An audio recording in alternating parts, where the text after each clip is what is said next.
Welcome! Today we are joined by neuroscientist and clinical psychologist Professor Ian Robertson. Professor Robertson is the author of the brilliant book, How Confidence Works, The Science of Self-Belief.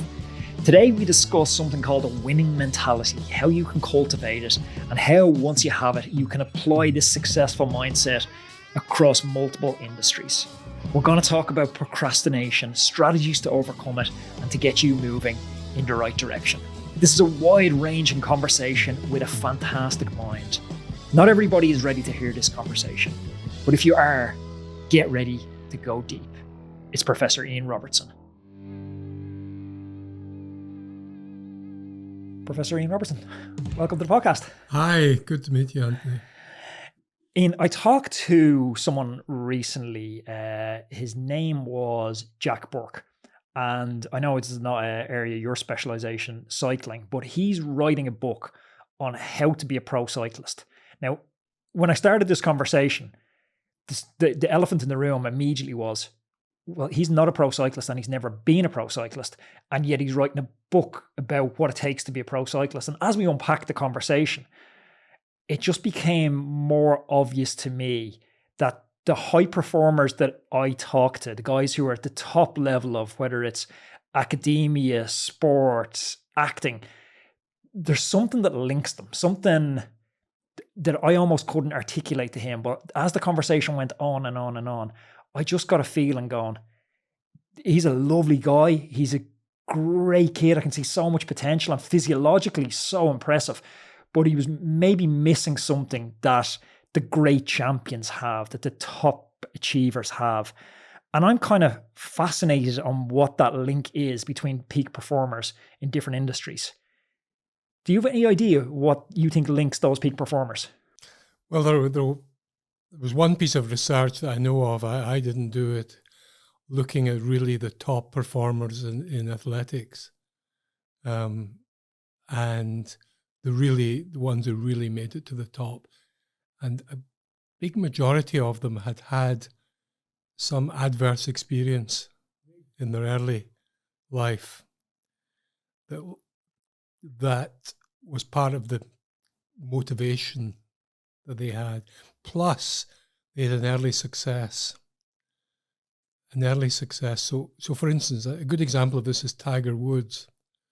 He had a terrible stutter when he was young. And he was really bullied in school.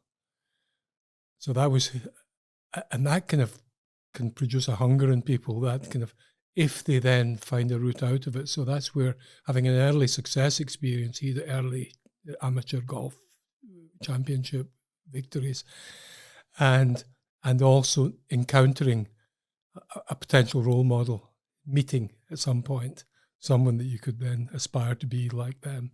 So that kind of formula, that kind of menu seems to have been present in very many of the very elite, as opposed to really, really top performers. The really, really big winners tended to have this hunger in them. They were driven by this hunger, which incidentally American presidents have as well. Many of them are orphans or have lost a parent. It's interesting because there's an expression, and I say it to some of my friends at the moment who are raising kids, show me a great man who's the son of a great man. You know, that's like all rules, there are many exceptions to it. But one of the problems of being a great man, I'm not sure if it applies to great women as much, but certainly to great men, is if it goes to their head and they become narcissistic and believe that it's all about them and they're somehow special, and great success causes a lot of people to feel like this, whether it's political success or financial success or sporting success. And once you think you get swollen ego and narcissistic about your accomplishments and think it's all about your specialness, as opposed to being a combination of effort, persistence through failure, luck. I mean, luck is just, if I ever hear a successful business person going on about what special attributes they had to make them, no, because there was 100 brilliant other business people and of their age who just for the timing was wrong, or there was just pure luck. So luck is just so huge. So people who get to the top need to feel grateful more than they should feel narcissistic. Well, luck starts so early, doesn't it? Because you got to win the sperm lottery first. Yeah, well, exactly. Yeah. Luck is just, it's so big. And if you think about like the advantage that we have, white males born in an English-speaking country that's somewhat affluent, already there's massive amounts of luck before you even draw your first breath. And we should be grateful and humbled by that rather than feeling a sense of entitlement. And that's where it comes to the what you said about the great man, the son of a great man. Very often the kids of these great men who let it go to their heads, they say, oh, my dad is so special. He's so special. I can never aspire to that. And my wife, Dr. Fiona O'Doherty, is a clinical psychologist. She calls this hiding the ladder. Successful people often, sometimes quite unconsciously, hide the ladder of success from their offspring. Interesting. I love that term. Yeah.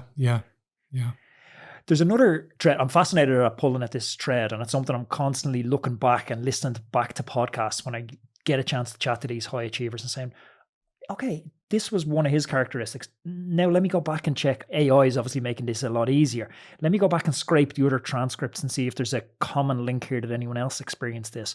Another one I found recently, I interviewed John McAvoy. When I release it, I'll share the podcast with you. Fascinating story. John was born into a notorious crime family in the UK. So if you talk about being a product of our environment, this was literally like being born to, your father is Pele and your mother is like Olivia O'Toole, the Irish record goal scorer. He was born into his uncle committed the greatest ever monetary value robbery in UK history, where he robbed Heathrow of 280 million. The Brink's-Mat robbery. Yeah. So robbed 280 million, I think, was the figure. And his stepfather was also a notorious gangster. And so he came up and got into the family business and became a gangster. And his story is brilliant because he ends up breaking world records rowing and totally reforms himself and now runs amazing charities. But one common thread that I've noticed that he had and a lot of other people had was unconditional love from his mom. Even when he broke the law, it'd be like, you're in prison. Are you okay? They didn't pick on you. He couldn't do anything wrong in his mom's eyes. Have you seen that thread, or is that just me? Well, I certainly know of the research that sometimes it only takes one close relationship to rescue someone from really tough environment. Some kids were, in real poverty and it takes one, and often it's a mother, but it can be a grandparent who forms a bond and who gives that. The critical thing for the child is to feel held in someone else's mind. And if you feel held in someone else's mind, and if you feel that way, probably because they love you, and that can be like a lifeline out of really, really tough circumstances for people. That's that real brilliant relationship. Why is that? Because it's a safety net in your mind?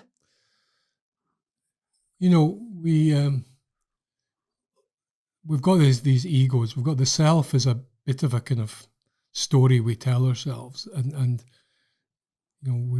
there's this thing we call self-esteem, which is our evaluation of ourselves, and it's different from confidence. I'll talk about confidence in a wee while. Maybe confidence is about what allows you to do stuff, but self-esteem is your evaluation of yourself, how good or bad you feel about yourself.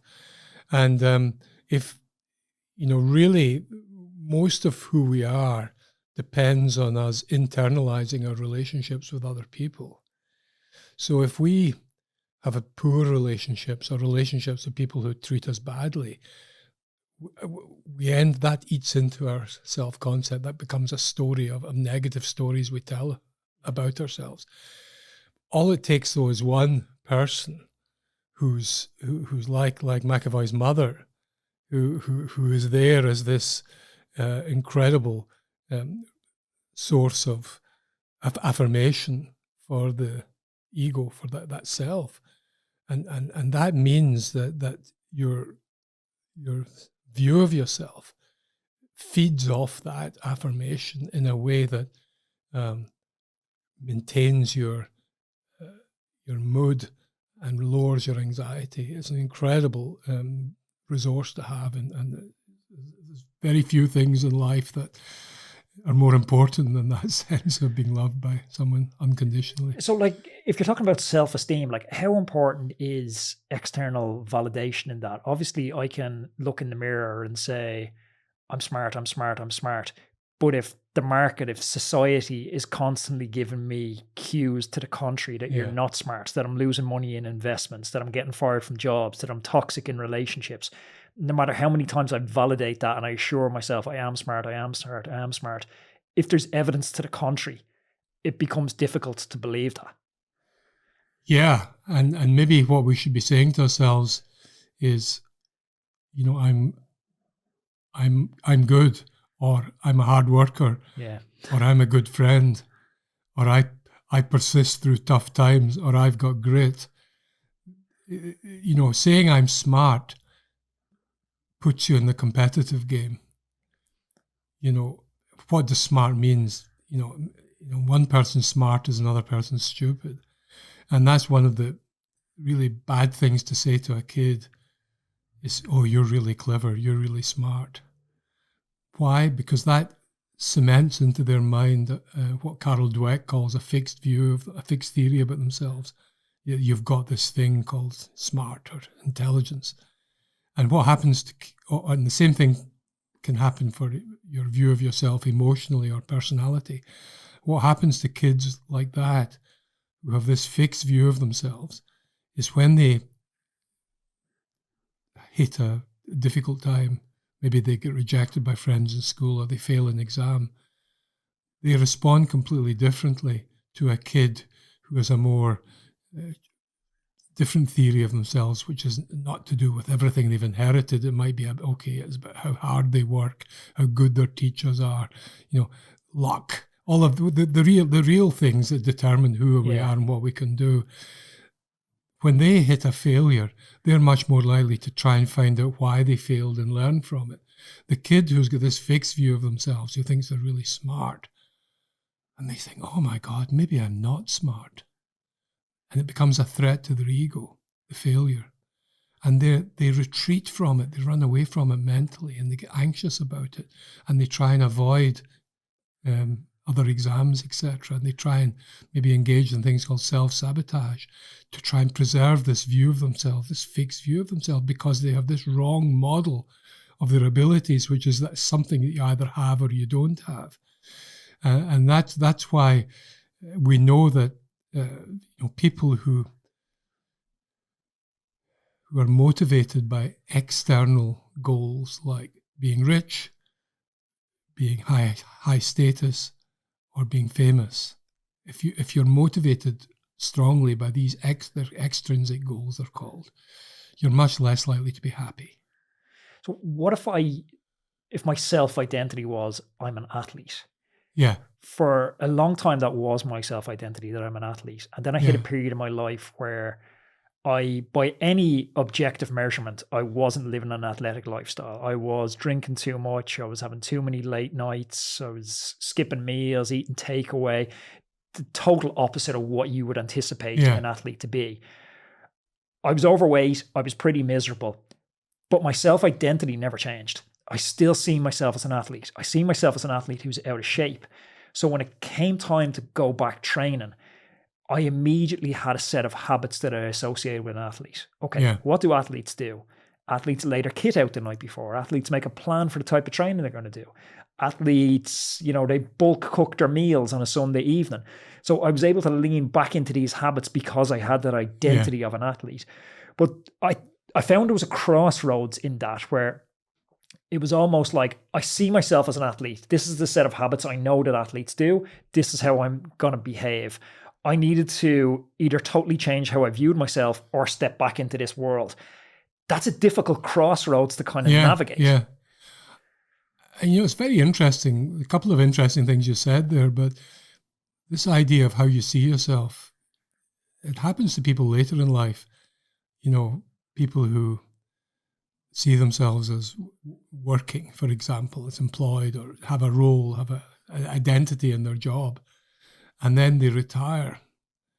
And they're not like you. They they don't then have a set of habits or an identity to fall into. And the problem is there's some pretty ugly identities or not very nice identities out there. Yeah. Including for you, if you had, there's other options for being, identities for being, a drinker, identities for, being a good time person, identities for being, I'm just a fat slob. There are lots of not very nice identities that people can link onto. So, and when people who retire can sometimes fall into some of the path, the kind of rather not very nice identities to do with getting old, and all the things that are supposed to go with that. So I was so interested in what you said about, this set of habits, about setting out your kit and preparing your meals and having your plans in advance.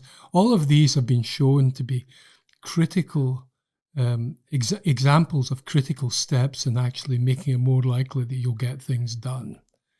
So people talk about visualization and fantasizing, maybe fantasizing of being an athlete like you, but fantasy about being, and visualizing yourself winning a race or whatever. But that kind of fantasy on its own actually makes it less likely. Yeah. You'll do it. Well, do you know how I looked at it? I looked at it like, I know voting is very controversial in the US at the moment, mail-in versus electric, but I visualized this as old school casting a ballot in a referendum, that each time I exhibited a behavior that was associated with an athlete, like getting my kit ready the night before, I cast one vote for the type of person that I was. I'm an athlete. I didn't put the vote in the box that I'm a party guy, I'm a slob guy. I put it in the athlete. Yeah. And so when I got enough votes, it started building this momentum of, actually, I am this type of person. This is not a bullshit narrative I'm telling myself. I am this type of person because I had a body of evidence to support that. Well, that's pretty smart because that's I mean, what we in the whole sort of psychology, psychotherapy domain, what people underestimate is the value of action and behavior. And, people spend a lot of time trying to get people to feel differently or think differently so that they'll behave differently. But actually, a lot of the time, we act our way into a different way of feeling, as much as we feel we're way into a different way of acting. And these votes you are talking about are just brilliant. We are, who we are is essentially the sum of our decisions. Yeah, and you know what? Isn't there? There's inertia to overcome in any decision we're making, and we have this big decision. There's a lot of inertia to overcome from where I am to where I want to be. And I have a friend of mine, he used to be really active and he's prioritized career and family and he's put on a lot of weight and he's not very happy. I was talking to him the other day and he's like, I'm going to book an Ironman. And now he's massively overweight. He's massively unhealthy. He hasn't exercised, even walked to any extent in years.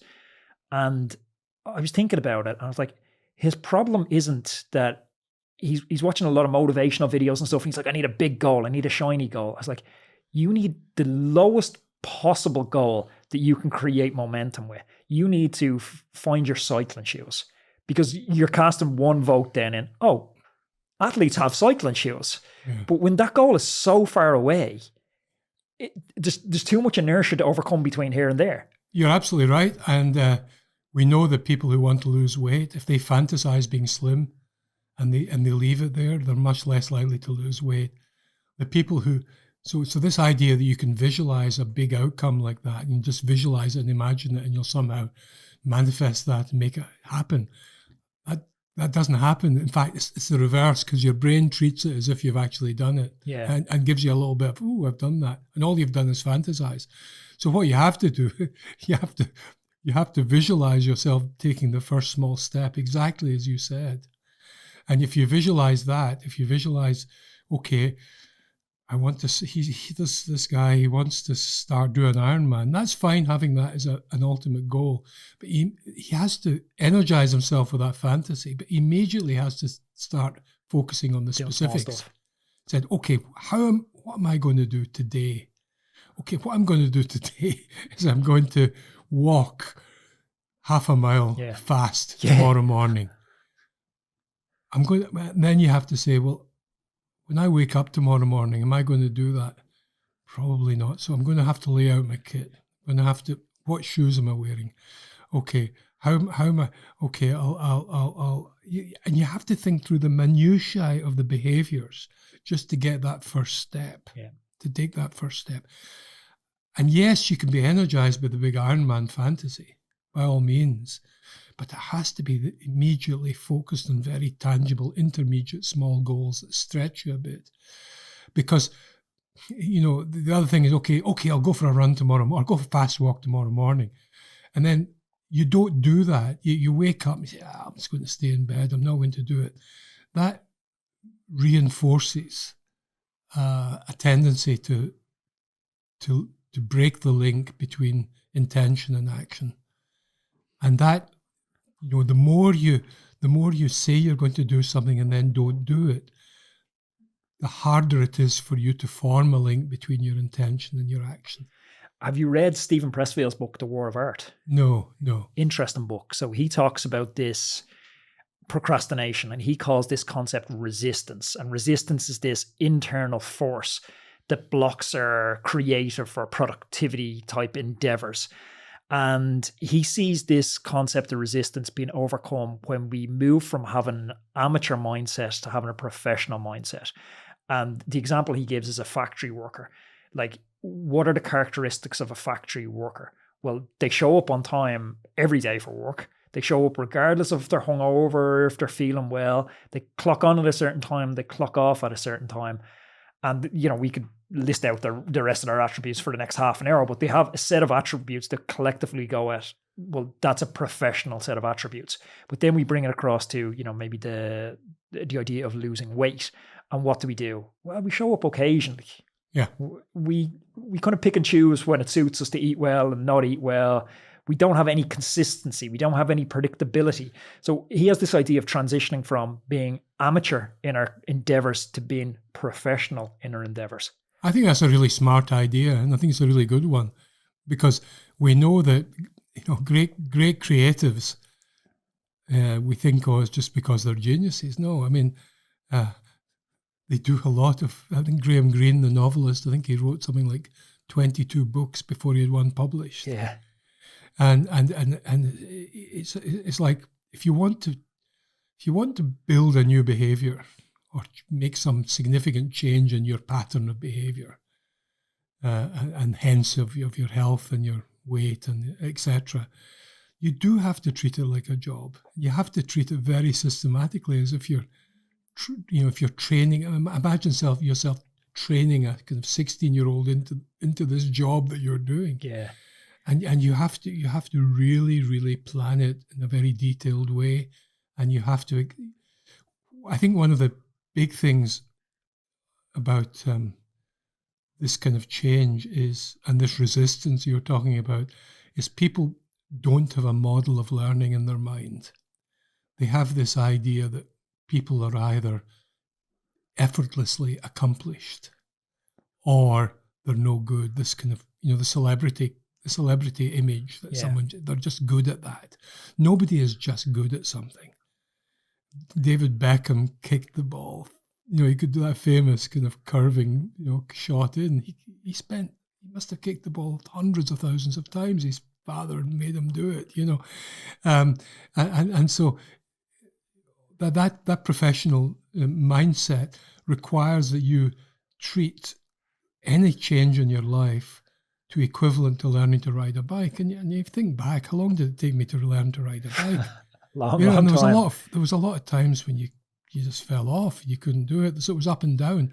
But people don't have this kind of up and down learning curve model in their minds. Rather, too many people have got this fixed mindset that I'm either a musical or a creative or an athletic genius, or I'm not.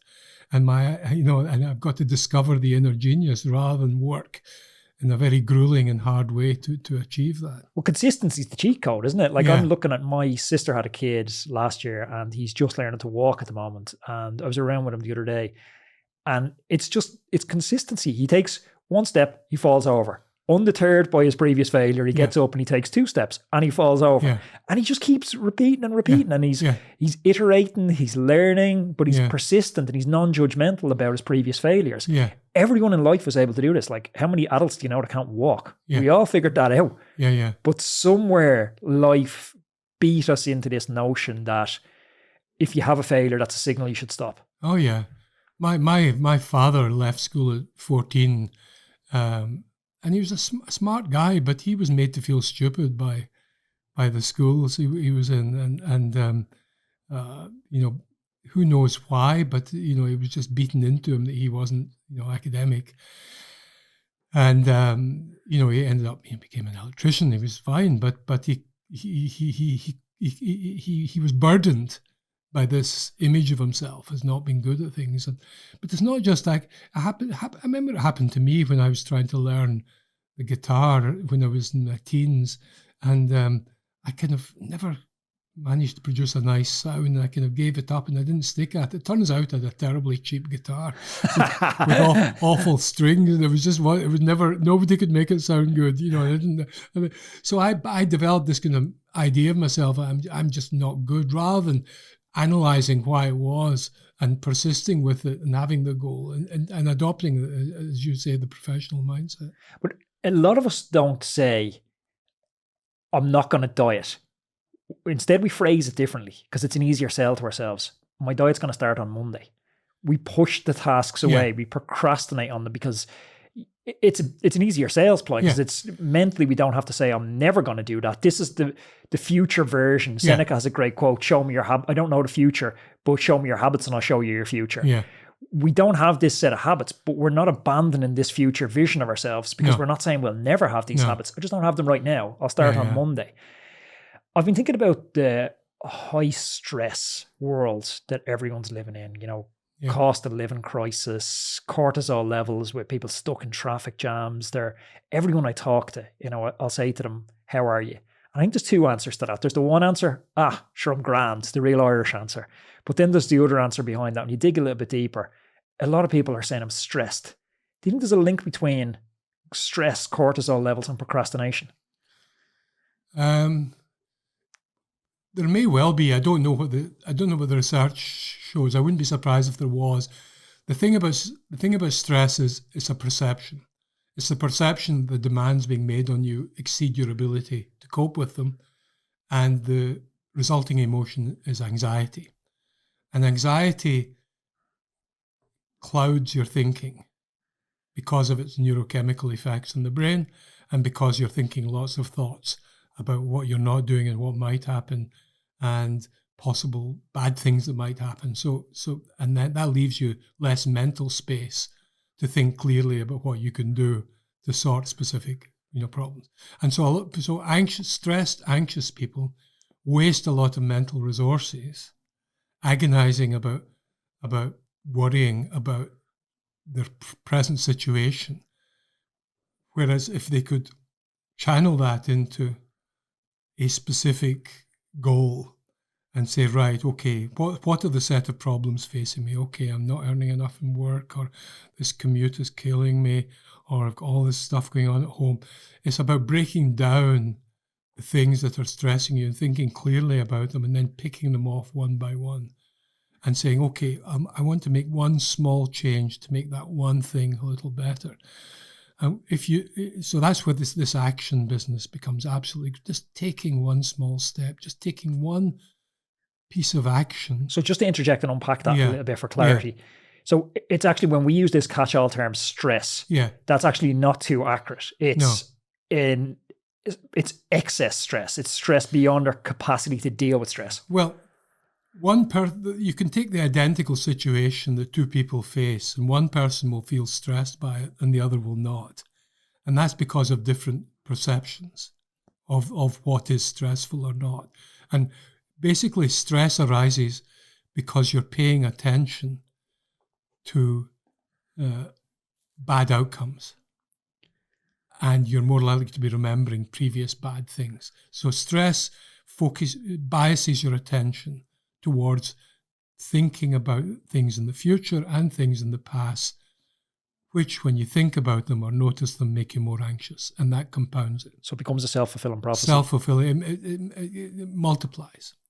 So if you can escape that and reduce the stress, and we can all reduce the stress with our breathing. Every athlete knows how to breathe slowly to reduce. We change the chemistry of our brain by breathing out for longer than we breathe in, slowing out, and then creating this little chemical gap in the brain to say, okay, I'm feeling, what is this thing that's making me feel as if I can't cope?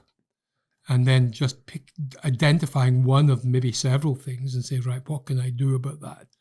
Okay, I'm going to take one small step toward reducing that. Maybe I'm going to ask my boss if I can work 2 days a week at home, just reduce my commuting time. If that's one of the stressors, I'm going to reduce my commuting time by 20%. So you're changing the perspective of stress. You're not changing stress itself. Well, you are changing, because stress, yes, the stress is the perception and anxiety is the response. The stress is a perception. And here's the critical thing. If you manage to identify one small element of the things that are stressing you, and you succeed in achieving that goal, however small, your boss says, okay, you can work at home on a Friday. What that gives you immediately is a little mini success experience.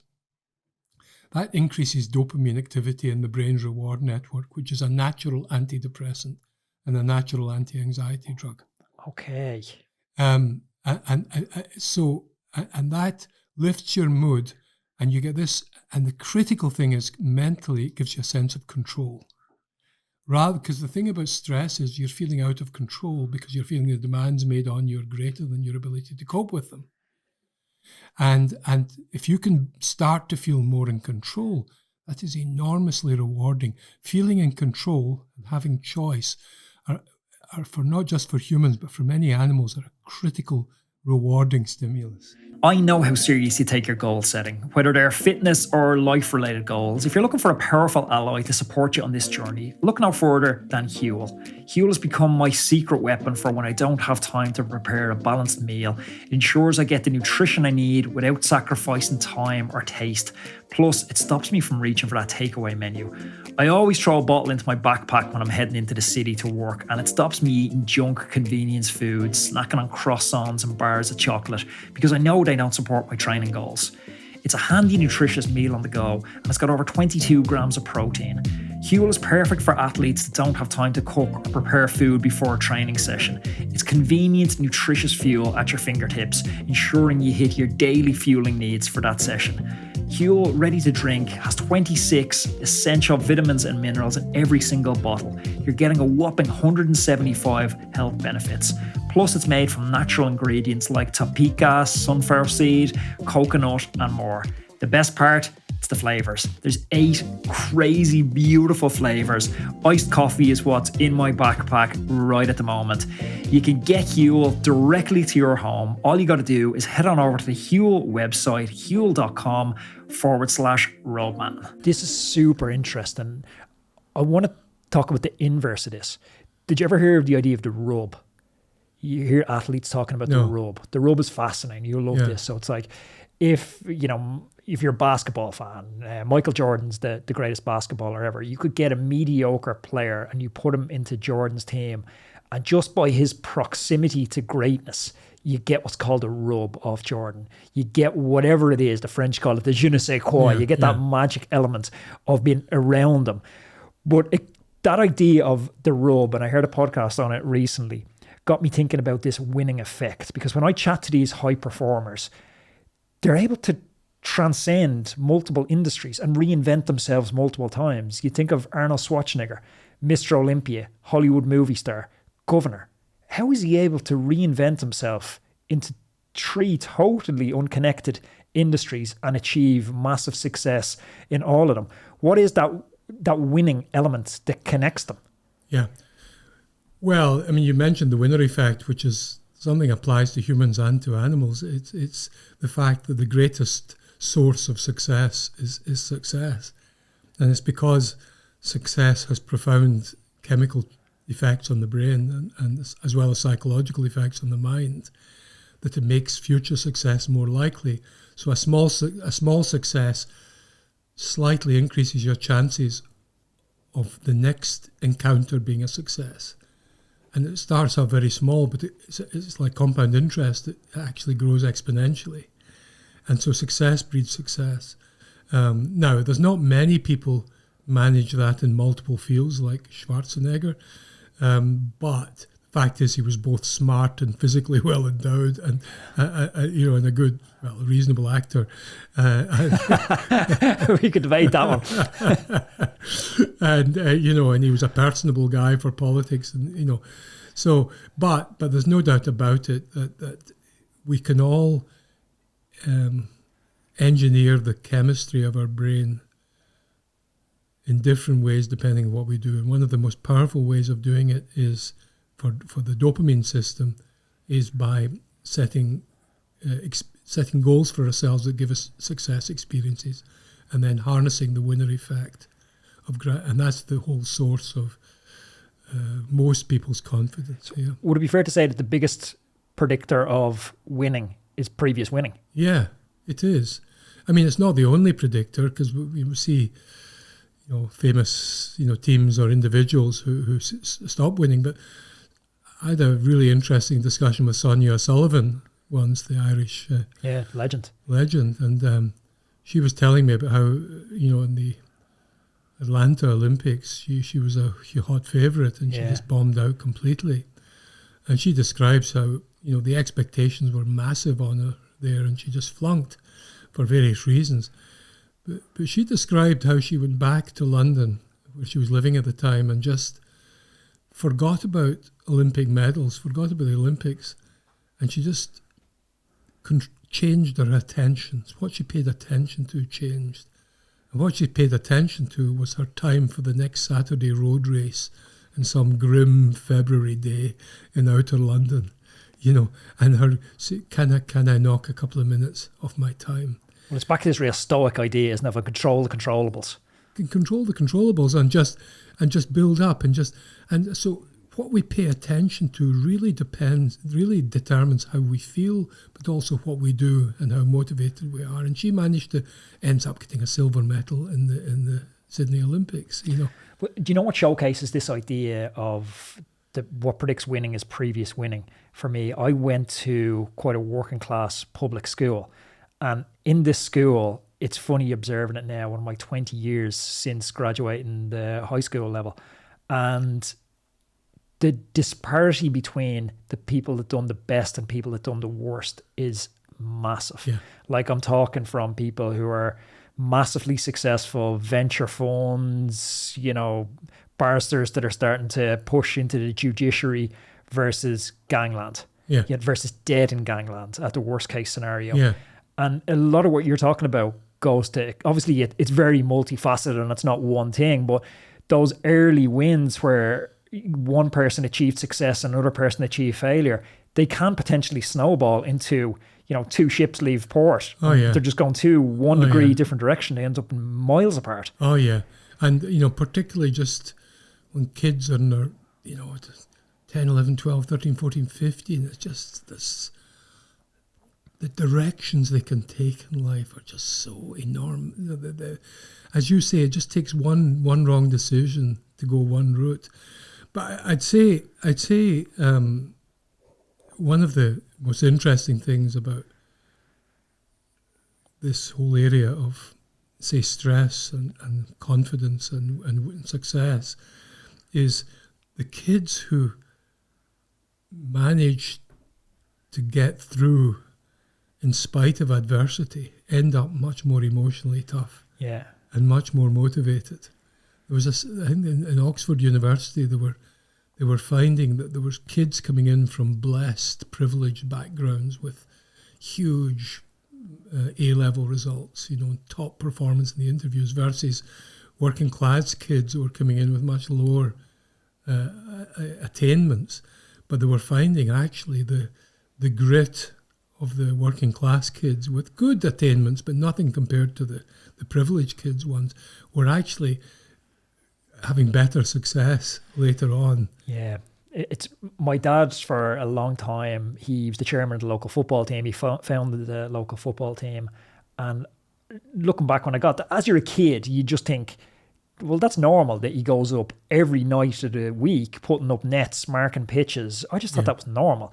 Then when you become an adult, you're like, here's a man who's working all day long in the army, and then he's coming home and he's given almost all of his free time to a voluntary organisation. And so I kind of began to unpack it when I became an adult. Like, why did you do that? And one of his reasons was exactly that. He thought it's an age where kids are very malleable, where if you can steer someone slightly in the right direction, that can have a compounding effect for the rest of their life.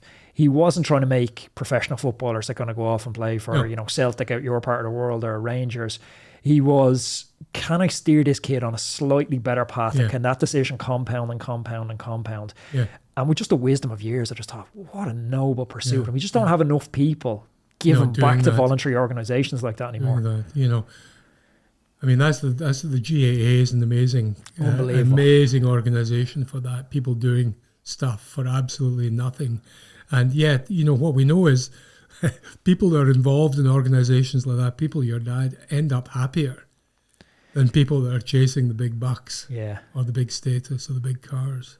I want to shift areas a little bit to an area I know you're specialised in, and it's something that I've increasingly been leaning into podcasts when I'm out walking the dog in the mornings, because I knew I've been chatting to you. So can you explain to us what neuroplasticity is? Maybe explain it to me like I'm a total idiot. So you've got 80 billion brain cells. So the human brain, between our ears, each of us and everyone listening, has got the most complex entity in the known universe. Nowhere in the universe is there anything as complicated as the human brain. So that consists of 80 billion brain cells. And each of these brain cells are a thin layer around the outside of the skull, very thin. And they're connected by this cabling, like electric cabling, in a data center or something, these white millions of these thin white sheaths, and these are called axons, that connect all these brain cells together. And the brain cells are not kind of hardwired like the wiring in our house. They're connected with each other by things called synapses. Synapses are the touching point between brain cells. And the synapses are not absolutely fixed. They're constantly changing depending on what we're doing with our brain. Okay? And some people have estimated that the kind of average half-life of a synapse is about 5 days. So, for example, if you break your arm, or even if you have a finger anaesthetized, within a couple of hours, the brain cells that respond to touch on that finger and control that finger start to change their connections with each other because they're not getting the stimulation. And that's an example of neuroplasticity. But every time you learn something new, every time you learn someone's name, there's some synapses have changed in your brain. And there's a principle about the way the brain works. It was discovered by a psychologist, Donald Hebb, in Montreal in 1949, called Hebb's Law, which is that cells that fire together wire together. So that means that if you've got a number of brain cells and you get them to all fire at the same time, either by some external stimulus or by getting some requiring some response from the person, and if you do that several times, these brain cells become wired together so that they become a team, so that if one of them then fires, they all fire. And that's the basis of neuroplasticity. And that's why, for me, even when I was early in my career, when I was lecturing a falsity unbeknown to me, which was still a prevalent belief in a lot of medicine, which is that the brain is hardwired by the time you're 5 or 6. Yeah, I have heard that one as well. And that's not true. There's a huge amount of plasticity that is change depending on the experience you're having. A huge amount. It's much higher in the younger you are, but it goes on throughout life. And it wasn't until the early 80s that a guy called Michael Merzenich in San Francisco showed that even in adults, you get changes in the connections between brain cells depending on what you do. And they showed this in blind people who were learning Braille. And they showed that because they were constantly stimulating the right fingertip, that area in their brain that responds to sensation in the right fingertip expanded as a result of that repeated stimulation. And so that's why really our brain function depends on what we do with our brain. And again, I've used my dad as an example a couple of times. I'm going to stick with him in it. So he had a long career in the army, and then he packed it in. And when I say he packed it in, I mean that in quite a literal sense. It's almost like the ambition was drained out of him. He stopped learning, he stopped growing, and I've noticed a massive deterioration in him since retiring. Yeah. Do we need to, you're talking about when they fire together, they wire together. Do we need to be constant lifelong students? Absolutely. Absolutely. The thing that distinguishes people, say, who are 70 from people who are 30, yes, there are biological changes in the brain, there's no doubt about it. But the main things that distinguish the 70-year-old from the 30-year-old are the 70-year-old is less likely to be learning new stuff. The 70-year-old is less likely to be having to get up in the morning, having to go out when he doesn't feel like it, having to cope with difficult, stressful situations in work. And also the 70-year-old risks having less of a sense of purpose than the 30-year-old. So all of these things are psychological, not biological. The purpose, the new learning, and so the brain requires to keep itself, to keep this, to harness neuroplasticity, and to keep these cells wired together. The brain, the fact is, it's use it or lose it, really. And so you need the three ways of, the fourth thing that the 70-year-old differs from the 30-year-old is the number of new experiences, novelty. Okay. Novelty is enormously enriching for the brain. As we get older, we tend to slip into routines.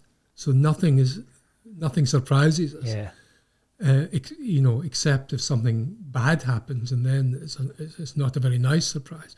So if you can engineer challenge, that is having to do things in spite of maybe them not feeling entirely comfortable, change, that is experiencing new things and new learning, challenge, change and learning, plus a sense of purpose, you can keep your brain at a much younger level than you would otherwise. I heard a great parable recently. Someone was saying, I'm not sure if it's a fictitious story or true, but the moral holds true regardless. There's a young girl and she's 18 years old and she's in the fresher stand in UCD signing up for her legal degree, and she's getting started day one of this new exciting chapter of her life. And beside her in the lineup is a 70-year-old man. And she said to him, like, oh, are you part of the faculty? And he's like, no, I'm a fresher student getting started. And she's like, the conversation advances, and she says to him at a certain point, like, if you don't mind me being rude, what age are you? And he said, like, I'm 70. And she's like, you're 70 and you're signing up for a 7-year course of education. Is that not crazy? And he said, well, in 7 years, I'm going to be 77, regardless of whether I follow my lifelong dream or not. I thought it's a lovely way of framing things. Yeah. And so many older people have drawn a finish line, and they said, I've got to here, and that's it. Like, the idea of retirement is even constructed in such a way that it's a finish line. To use the cycling example, we cross the finish line, and after we cross the finish line, we chill, we shut the engines down, everything slows. Well, I mean, you're absolutely right. I mean, retirement's a terrible concept, and I've been in America a lot recently, and there it doesn't apply the way to, it doesn't eat into people's minds the way it eats into people's minds in Europe. And that's because we have a very generous pension system here, and we have this 65, or now it's going to go up a bit, but we have this kind of mental signal that says, oh, you're retired. And that's a bit like you talking about your identity as an athlete versus the other potential identities. Yeah. In spite of your behaviors being not compatible with being an athlete at the time, there's this ghastly identity called old retired guy or old retired woman. You see them in the coffee shop. Yeah. And that's not a necessary identity. There's nothing inevitable about it. And people. I remember when we went a few years ago, being in America, and her neighbour in New York, she was 69, and at the time that seemed old, to us. But she was saying, oh yeah, her husband had died 3 years before, but she was going in a job retraining course, and I think it was said unselfconsciously. It was just like, of course, yeah. What else do you do? She didn't have to. She didn't have to. But it was just, there wasn't this ceiling that Bismarck, the Germans, it was a German,